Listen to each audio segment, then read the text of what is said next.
રૂકમણીજી પત્ર લખે છે. વાંચું? તમે કહો તો વાંચું. કોઈનો લેટર વંચાય? તમારી જવાબદારી. શ્રુત્વા ગુણાન ભુવન સુંદર શૃણવતામ તે. પ્રભુ, આપને જોયા નથી પણ આપના ગુણોને સાંભળ્યા છે. નવદા ભક્તિમાં પહેલી ભક્તિ શ્રવણ ભક્તિ છે. શ્રવણમ કીર્તનમ વિષ્ણુ હો. અને સાંભળીને હું આપને પ્રેમ કરવા લાગી છું. ભુવન સુંદર છો. પ્રત્યેક સ્ત્રી 7 વસ્તુ પુરુષમાં જુએ, એ 7એમાં આપ શ્રેષ્ઠ છો. કુલ, શીલ, રૂપ, વિદ્યા, વય, વિત્ત અને ધામ, 7એમાં આપના જેવું બીજું કોઈ નથી. અને એક વાત ચોક્કસ છે, સિંહનો ભાગ જો શિયાળ ઉપાડી જાય ને તો બદનામી તો સિંહની જ થાય. હું આપની છું, અને આપની હોવા છતાં જો શિશુપાલ મને લઈ જશે ને તો એમાં અપયશ મારો નહીં થાય, આપનો થશે. પ્રભુ, આપ મારો સ્વીકાર કરો. અંબિકા પૂજન કરવા જાઉં ને આપ મારું હરણ કરી જાઓ, વિનંતી કરી છે, નિર્ધાર કર્યો છે. અને અંબિકા પૂજન કરવા માટે રૂકમણીજી પધાર્યા છે. અંબિકા પૂજન કરીને હાથમાં પૂજાની થાળી લઈને એક એક પગથિયું નીચે ઉતરતા વૃક્ષની પાછળ રથની લગામ પકડીને પરમાત્મા ઊભા છે.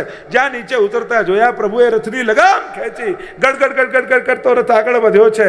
છેલ્લા પગથિયે રૂકમણીજી પધાર્યા છે. અને જ્યાં હાથ પરમાત્માએ લાંબો કર્યો, હાથમાં હાથ રૂકમણીજી આપ્યો અને હાથ ખેંચ્યો.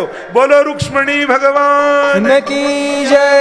રૂક્ષ્મણીજીનું હરણ કરીને લાવ્યા છે માધુપુર. માધુપુરમાં પ્રભુના બધી જ વિવાહની તૈયારીઓ થઈ છે.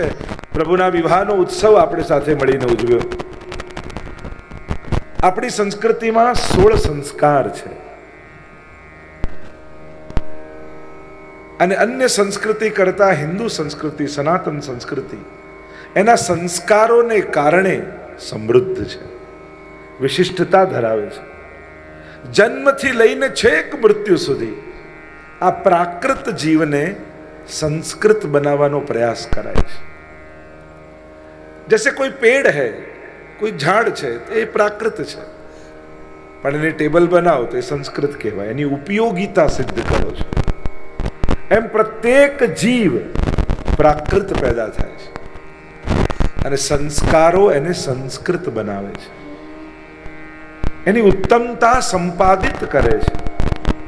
અને એટલા માટે પ્રત્યેક સનાતન ધર્મીએ આ સંસ્કારોની મહત્તા અને એનું મહત્વ પોતાના જીવનમાં સ્વીકારવું જોઈએ, એનો આદર રાખવો જોઈએ. આપણા ઘરમાં કોઈ પણ સારા પ્રસંગો આવે તો બને તો કોશિશ કરો એના વિધિ વિધાનો થકી, બ્રાહ્મણો દ્વારા, વેદ મંત્ર દ્વારા આપણે એનું પૂજન અર્ચન આદિ કરી અને આપણા જીવનમાં આપણા સંસ્કૃતિ અને આપણા વેદોનો સ્વીકાર કરીએ. કારણ કે જ્યારે સમાજ સંસ્કૃતિ અને શાસ્ત્રનો તિરસ્કાર કરે છે ત્યારે એનો નાશ થતો હોય છે. નાશ કરવા માટે બીજા કોઈની જરૂરત નથી હોતી. ભગવાન સ્વયં ભગવદ્ ગીતામાં કહે છે ને કે ધર્મની ગ્લાનિ થાય ત્યારે હું આવું છું. તો ધર્મની ગ્લાનિ કોણ કરી શકે? કઈ રીતે થાય? અધર્મી આવીને ધર્મની ગ્લાનિ કરતો નથી. ધાર્મિક વ્યક્તિઓ ધર્મને છોડે છે ત્યારે ધર્મની ગ્લાનિ થાય છે. સજ્જન વ્યક્તિઓ, ઉત્તમ વ્યક્તિઓ, સંસ્કારી વ્યક્તિઓ જ્યારે પોતાના જીવનમાંથી ધર્મને ત્યાગે છે ત્યારે ધર્મની ગ્લાનિ થાય છે. એટલે ધર્મની હાનિ અધાર્મિક વ્યક્તિ કરી શકતો નથી, પરધર્મી વ્યક્તિ કરી શકતો નથી. પણ ધર્મને માનનારા જ લોકો પોતાના ધર્મ પ્રત્યે અશ્રદ્ધા પ્રગટાવે ત્યારે ધર્મની ગ્લાનિ થાય છે. અને ભગવાન એ ધર્મની સ્થાપના કરવા માટે આવે છે. અને ધર્મની સ્થાપના ક્યારે થાય? જ્યારે ભગવાન પ્રત્યેક ધાર્મિક અને સજ્જન વ્યક્તિમાં ધર્મ પ્રત્યેનો વિશ્વાસ પ્રગટાવે અને પોતાના સ્વધર્મ પ્રત્યેનો વિશ્વાસ, શ્રદ્ધા અને ગૌરવ જ્યારે સમાજમાં પેદા થાય ત્યારે જ ધર્મની સંસ્થાપના થતી હોય છે. અને એટલે જ આપણે ત્યાં કહેવાય છે કે દુર્જનો ધર્મને હાનિ નથી પહોંચાડી શકતા, પણ સજ્જનો નિષ્ક્રિય બની જાય, સજ્જનો ધર્મથી દૂર થઈ જાય અને એક પ્રકારની અશ્રદ્ધા, શંકા પોતાના જ સ્વધર્મ પ્રત્યે જ્યારે જાગૃત કરાવવામાં આવે ત્યારે ધર્મની હાનિ થાય છે. અને એટલા માટે આપણે ત્યાં આ 16 સંસ્કાર છે. જન્મથી લઈને અંત સુધી. અને સંસ્કાર કરાવવાનો ને કરવાનો આગ્રહ રાખવો જોઈએ.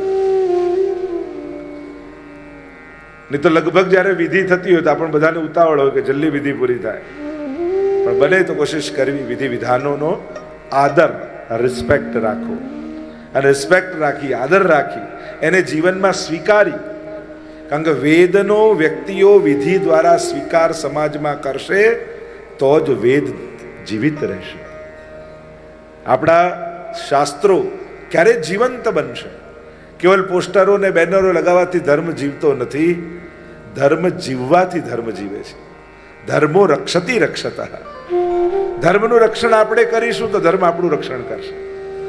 અને એટલા માટે નિતાંત આવશ્યક છે કે આપણે આપણા શાસ્ત્ર, આપણા ભગવાન, આપણી વિધિઓ, આપણા વિધાનો, આપણા સંસ્કારો, આપણી સંસ્કૃતિ પ્રત્યે આદર ભાવ કેળવીએ. સમજાય. ઘણી વાર લોકો અમને સમજાતું નથી તો કરીને શું કરું? દવા ખાવા માટે ફાર્માસિસ્ટ થવાની જરૂર નથી. એ તો પ્રિસ્ક્રિપ્શનમાં લખ્યું હોય દવા ખાઈ જ જવાની હોય. એના માટે ના હું ફાર્મસીનું ભણું અને પછી જોઉં દવામાં શું છે પછી જ દવા ખાવું, એવું કંઈ જરૂરી છે? તો દવા ખાવા માટે કોઈ ફાર્માસિસ્ટ થવાની જરૂર નથી. કરતા કરતા બધું સમજાય. પણ એ જે લોજિક આપીએ કે અમને બધું સમજાય તો જ કરીએ, તો એવી ઘણી બધી વસ્તુઓ છે કે આપણે એનું કોઈ રીઝન વગર કરતા. પ્રણામ કરવા માટેના 100 કારણો પૂછીએ. વાય શેક હેન્ડ કરવા માટેનું કોઈ કારણ પૂછે છે? ધોતી પહેરવાના 100 કારણ પૂછીએ, પેન્ટ શર્ટ પહેરવાનું કોઈ કારણ પૂછે છે? દીપ પ્રગટાવવો હોય તો 100 કારણ પૂછીએ, પણ ફૂંક મારીને અગરબત્તી, મીણબત્તી બુઝાવવી હોય બર્થડેમાં ત્યારે કોઈ પૂછે છે? એકવાર મને કોઈ કહેતું હતું કે આ જેટલી ઉંમર હોય એટલી મીણબત્તી ખોસો અને ભાઈ સળગાવો ને ફૂંક મારો, તો એની પાસે શું કારણ? કંઈક તો ભાવ હશે. મેં કે એમ તો મને ખબર નથી, કદાચ એ કારણ હોઈ શકે કે જિંદગીના આટલા વર્ષ ફૂંકી નાખ્યા, હવે તો સુધર. બીજું તો શું કહી શકાય? આપણે ત્યાં તો પ્રગટાવીએ છીએ ને, પણ છતાંય દર વર્ષે આપણે ફૂંકી નાખીએ. પણ છતાંય હવે તો અમુક જગ્યાએ એ પણ બેન્ડ થઈ ગયું છે કે, અને કોરોના પછી તો ખાસ કે ભાઈ કેક હોય તો એમાં ફૂંક ના મારો, નહીં તો તમારી બીમારી પણ બધે જશે. તો કોઈ આનંદ કરવાનો કોઈ વિરોધ નથી, પણ પોતાનો અને પોતાની સંસ્કૃતિ અને સંસ્કારો પ્રત્યેનો જે હીન ભાવ આપણા બધાની અંદર જે ઘૂસી ગયો છે એને કાઢવાની નિતાંત આવશ્યક છે. હું મારા વિધિ વિધાનોનું રિસ્પેક્ટ કરું છું, હું મારા ભગવાનનું રિસ્પેક્ટ કરું છું, હું મારા સંસ્કારોનું રિસ્પેક્ટ કરું છું. એ આદર ભાવ સમાજમાં રહેવો નિતાંત આવશ્યક છે. કારણ કે તમે ઓળખાવો છો તમારી સંસ્કૃતિથી. વિવાહનો ઉત્સવ આપણે જોઈ રહ્યા અને નવા ટ્રેન્ડમાં ત્યારે એમ છે ના અમારે બંધાવવું નથી. એ લગ્નને પણ બંધન માને છે. લગ્ન એ બંધન નથી, એ સંબંધ છે. બંધન અને સંબંધમાં ફરક છે.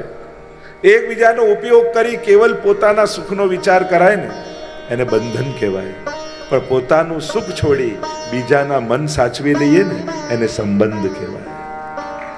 આ તો પોતાના અધૂરાપણાને પૂર્ણ કરવા માટે આ સુંદર સંસ્કારો છે, એટલે એને બંધન ન માનતા આ સંબંધો છે. સંબંધોમાં તો એકબીજા માટે ઘસાવાનું હોય, એકબીજાના મનને સાચવી લેવાનું હોય, પોતાનું સુખ છોડી સામેવાળાના સુખનો વિચાર કરવાનો હોય. અને જીવન ઘણી વાર લોકો પહેલા સેટ થઈ જાઉં ને પછી કરીશ.